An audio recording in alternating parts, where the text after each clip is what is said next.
सर्वांना श्री स्वामी समर्थ. हॅलो, मी वैशाली. गोल्याचा फोन आला. फरमाईश होती फोनवर येताना मला फ्रूट्स घेऊन ये म्हणून. ठीक आहे म्हटलं आणि फोन ठेवला.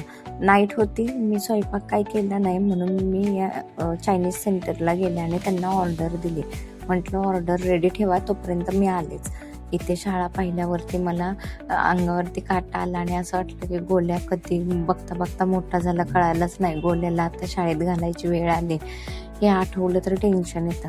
ही माझी फ्रुट्सवाली, इथूनच मी नेहमी फ्रूट्स घेते. त्यांना माहीत आहे मी माझ्या गोल्यासाठी फ्रूट्स घ्यायला येते, त्यामुळे त्या काकू मला चांगले फ्रूट्स निवडून वगैरे देतात. किती छान वाटतं ना. त्यांचा पण धंदा आहे बघा ना, तरी पण त्या लहान बाळाला इथून फ्रूट्स नेहमी घेऊन जाते, तर मी त्या मला शोधून दिल्याशिवाय राहत नाहीत. एक वेगळंच नातं तयार होतं. आणि मी दुसरीकडे फ्रूट्स घेत नाही, तिथेच घेते. चायनीज रेडी होतं, मस्त आले आणि ताव मारला. खूप भूक लागली होती, खाऊन घेतलं. म्हटलं आत्ताच पोटभर खाऊन घेते, परत नाईटला टिफिन काही घेऊन जाणार नव्हते. नाईटला जायला निघाले, बसमध्ये बसले.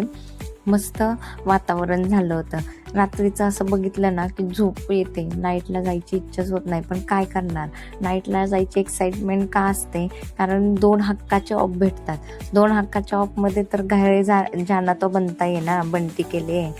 मग काय, पटकन नाईट सुटली, रिक्षा पकडली आणि थेट स्वारगेट गाठलं.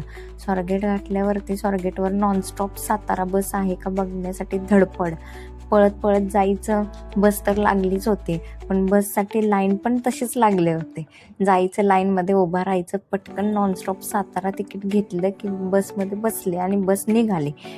फटाफट बस जायला निघाली. मला झोप लागत नाही बसमध्ये अजिबात, कारण जायची उत्सुकता. गोल्याला कधी भेटते आणि कधी घेते जवळ, असं होतं.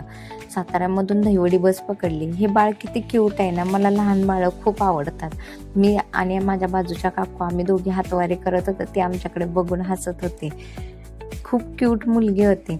नंतर मला खूप झोप आली म्हणून मी जरा झोपून घेतलं, पण काय बस खूपच हादरे लागत होते, त्यामुळे झोपच लागत नव्हती. पण तरी डोळे मिटावं म्हटलं, घरी गेल्यानंतर झोपायला मिळत नाही.